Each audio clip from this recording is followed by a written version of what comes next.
پتہ ہے تمہارے دل میں کسی چیز کا خیال بعد میں آتا ہے، مگر وہ خیال اللہ تک پہلے پہنچ جاتا ہے۔ مگر اللہ یہ چاہتا ہے کہ تم اسے پکارو، وہ اللہ تمہاری پکار سننا چاہتا ہے۔ سنو، جب تم اللہ کو پکارو گے تو اللہ تمہیں وہ بھی دے گا جس کے لیے تم اللہ سے رو کر دعائیں مانگتے ہو۔ سنو، جو لوگ اللہ سے امیدیں وابستہ کر دیتے ہیں تو اللہ انہیں کبھی بھی مایوس نہیں کرتا۔ جب دنیا والے تمہیں تھکا کر تمہیں سجدے تک پہنچا دیتے ہیں تو اللہ وہاں سے تمہیں تھام لیتا ہے۔ سنو، جب تم اللہ کی چاہت تک پہنچ جاؤ گے تو یاد رکھنا وہ بھی تمہیں تمہاری چاہت تک پہنچا دے گا۔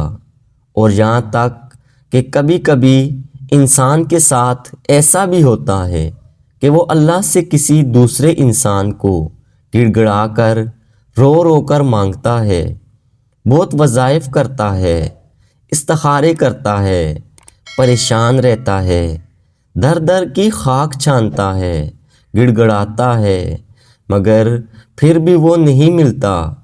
مگر پھر ایک وقت ایسا آتا ہے کہ اس انسان کے آنسو خشک ہو جاتے ہیں، اس نے جو وظیفے کیے ہوتے ہیں وہ اسے بھول جاتے ہیں۔ وہ جس رب سے اس انسان کو مانگتا ہے پھر وہ اس انسان کو چھوڑ کر اس رب کا ہو جاتا ہے۔ پھر وہ انسان کہتا ہے، اے دنیا والو، مجھ سے میری تمام چیزیں چھین لو، جو کچھ لینا ہے لے لو، مگر مجھ سے میرا رب نہیں چھین سکتے۔ پھر اس انسان کی کیفیت بدل جاتی ہے، ہر وقت اللہ کے ذکر کرنا، اللہ کی یاد میں رہنا، اللہ کے آگے سجدہ کرنا، اللہ کو راضی کرنا، اور پھر اس انسان کو ہر وقت اللہ کے در پر پڑے رہنے سے ہی سکون ملتا ہے۔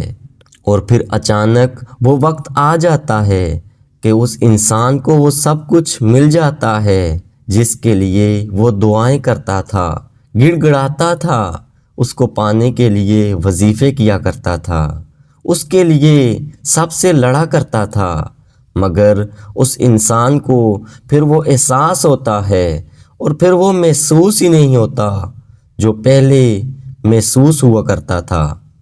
اب وہ اضطراب نہیں رہا جو پہلے ہوا کرتا تھا، کیونکہ جب ہمارا عشق حقیقی ہو جائے تو دنیا کے سارے عشق ہمیں بھول جاتے ہیں۔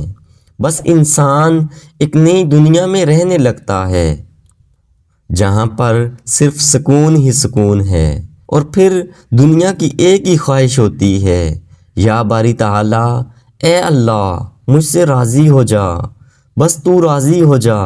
جب انسان یہ کہتا ہے تو اللہ انسان سے راضی ہو جاتا ہے، تو اس وقت عشق کی حقیقت عیاں ہو جاتی ہے۔